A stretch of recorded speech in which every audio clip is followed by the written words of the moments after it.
Hey everybody, Mcluvin News. Now, if you guys remember from a video going back when I talked about how late I got home and how I didn't get to eat appropriately that night, I want to talk to all the people who voted for Trump, who voted for MAGAs particularly, and even those who voted for Kamala Harris. Now, there's a positive message of hope that comes behind the fight for what I'm fighting for, that Trump has promised in his campaign and his future for the kids. And he's talking about dismantling the Department of Education because of how broken it is and giving parents a voice for their kids. So I never said, just to be clear here, everyone who's Trump and MAGA and everyone fighting for my cause, that I think I'm the only one. You guys know I haven't always said that. No. I know I'm not the only one. But what I am doing that's unique, that is likable for me, reporting on this news, that makes me credible. I'm an adopted child. I was sexually misappropriately touched when I was a young boy. If I haven't shared that, that happened. That happened at the age of 14. I was adopted by a same-sex couple, and I didn't have a father figure. Why did I not have a father figure? I had a mother who was mentally unwell and unfit. A judge ruled her unfit before I was less than a year old. Too much neglect as me as a baby and my sister. My sister was forced to take care of me, which she wholeheartedly loved, and there was no resentment in our relationship. So I had a very strong female partnership of connection between me and my sister and the females that led my life, of which the oldest woman who came into my life and became my mother. I only got to experience the love and beauty of her coming from an adopted family, a very wealthy, well-off family, about her father who used to work for a major limousine company in Ohio. He had taken over her life, and how I got introduced to this wonderful woman and how I got adopted was based on the fact that my father's many different marriages. He had up to 3 in his lifetime. I was the last and only son of his life, the son he always wanted. If it wasn't for him in his regard to trying to get a son out of all the marriages, all the women, he had 3 marriages, all girls. I was the last and only son he ever had.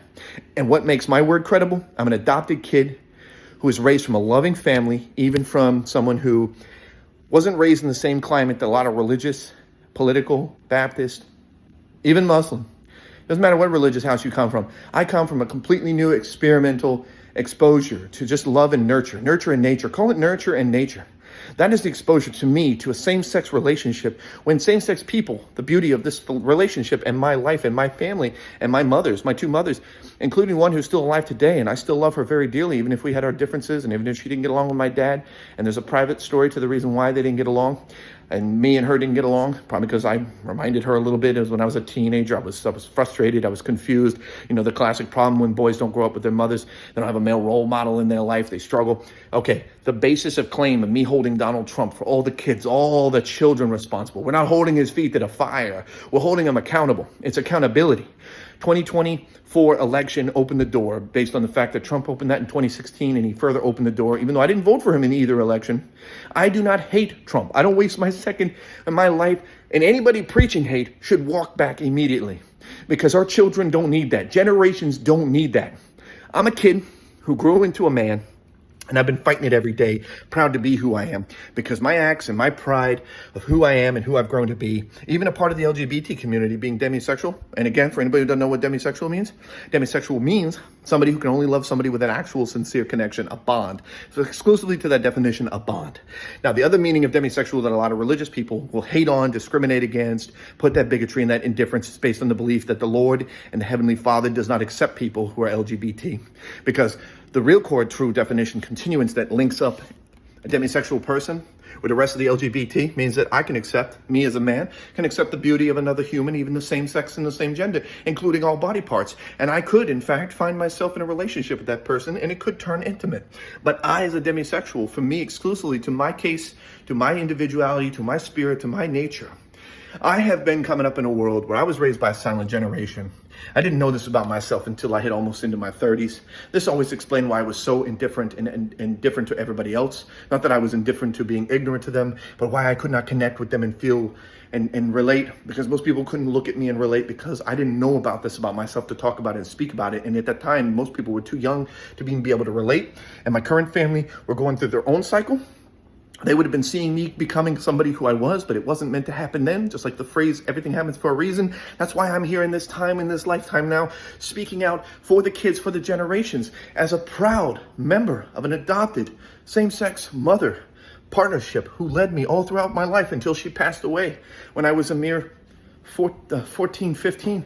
It was when I was 15. I lost my grandparents when I was 14. I'll make a correction. Losing my mother, the woman who adopted me, which I will repeat, she was my only mother, was the hardest for me and the rest of my family, not just me. Everybody knows this in my family. I don't need to disclose a name because that's private.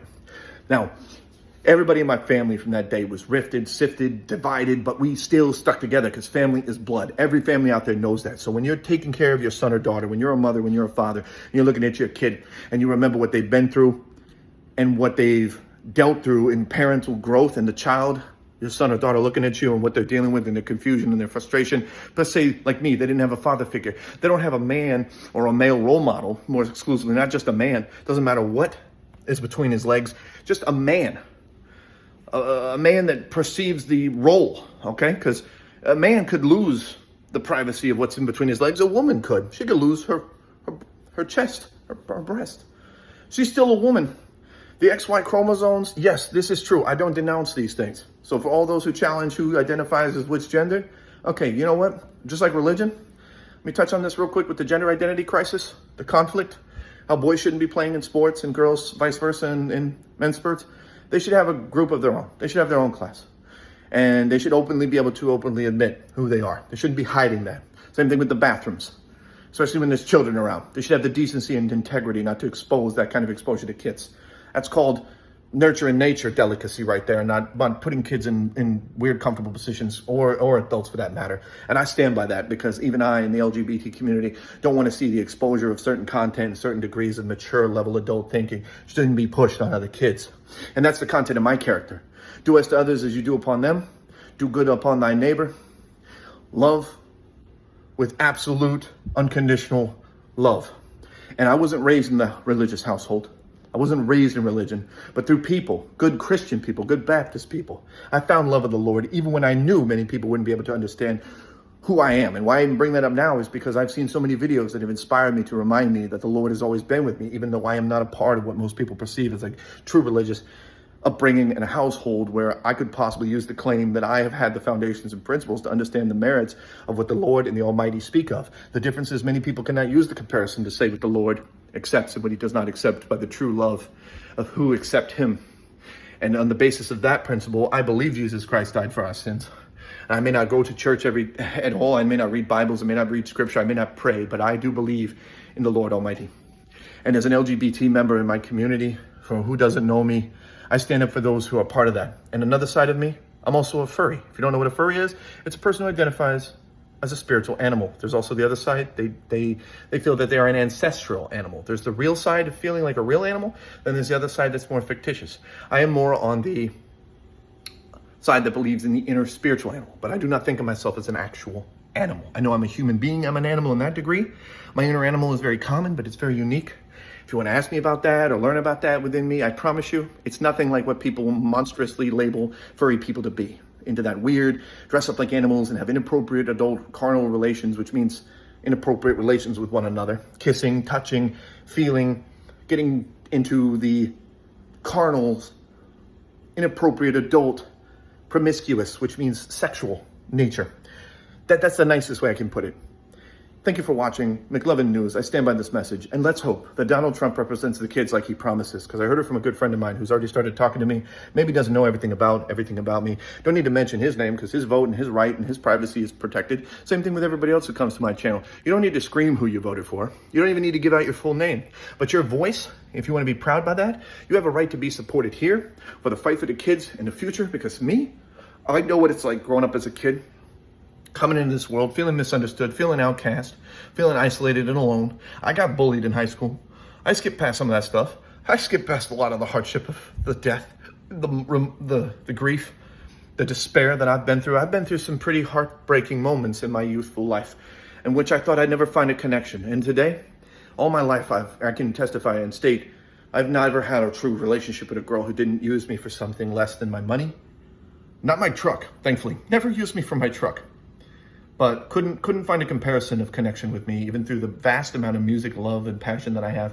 And I'm not trying to do this just to get a girlfriend. I'm doing this for everybody else so they don't have to go through this. And maybe one day, I'll find my partner. But that will come when time allows it. And if not, I have the love of everybody who supports what I'm fighting for And I know that they'll have my back. And I believe that time will tell, time will come.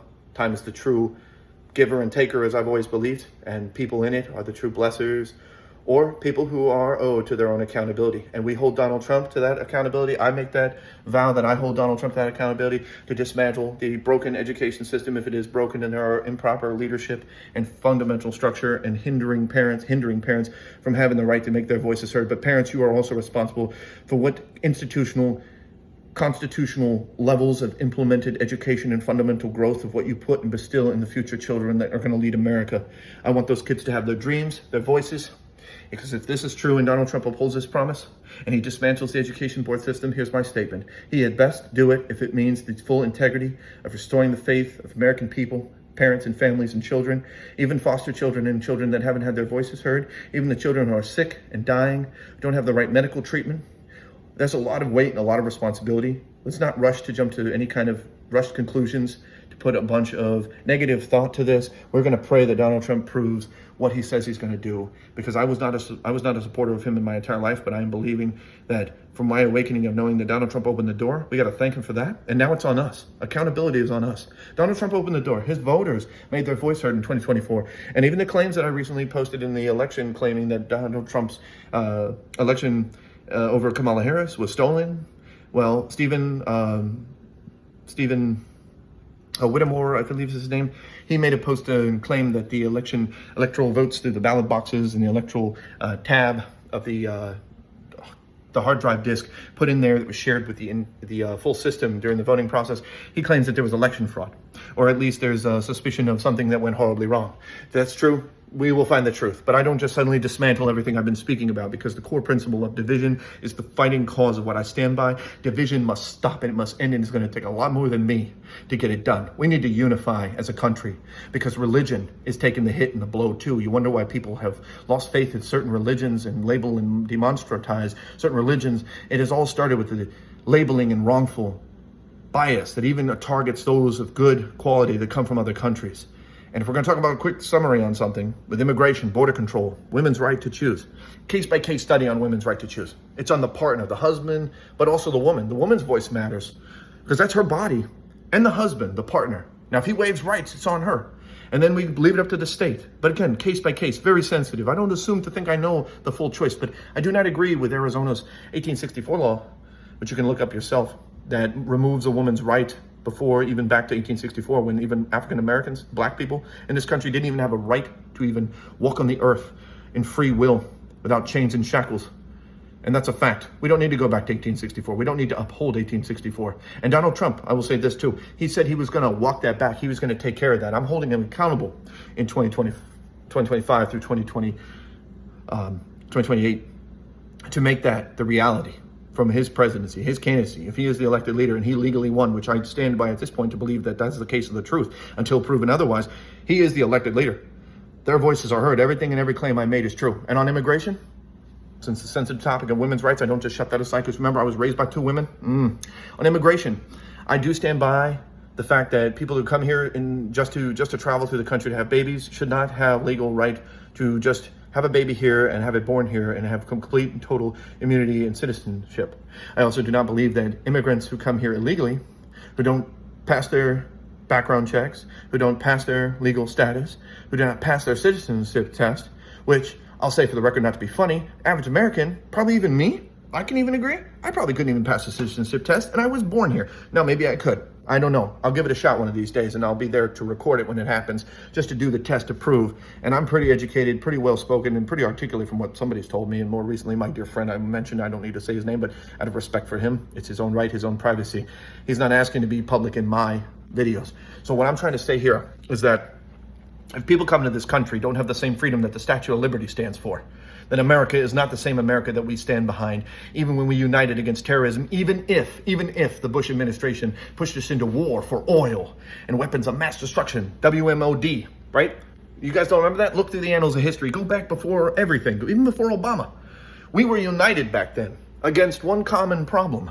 If we were divided, we were not united. And there's a statement, united we stand, divided we fall. That's from that timeline. That's around the same rhetoric. But the reality is, the only way true division starts is when we start destroying our country through dismantling of the faith and the belief. in each other as American citizens every day, starting with our kids, because they come first. If we lose the fundamentals for our children, their growth and their hope and their dreams, which stands paramount above everything else, those are the people that become our new elected leaders, and the people who run our highest offices, electoral colleges, and elected offices in the great United States of America, even the most precious, elected, powerful sources that we rely on our information, even from the media sources to our police, our fire department, our emergency workers, our government, those who uphold the Constitution, those who work behind the scenes, the people who sweat their blood and tears, the union workers, the immigrants, the migrants, the unions, the Irish, the Italians, the Russians that even live here. Hey, there's good Russians that even live here in America. So not everybody that's come to this country has turned their backs. Now, for those who are working against the interest, we need to remember accountability in 2024 as my final close, and I'll say it again, it's the highest standard we live up to hold that up to the expectation of our kids and our future. Mcluvin News, thank you for watching. Without the future, without the present, rephrasing, without the present, there is no future. Thanks for watching. Mcluvin News.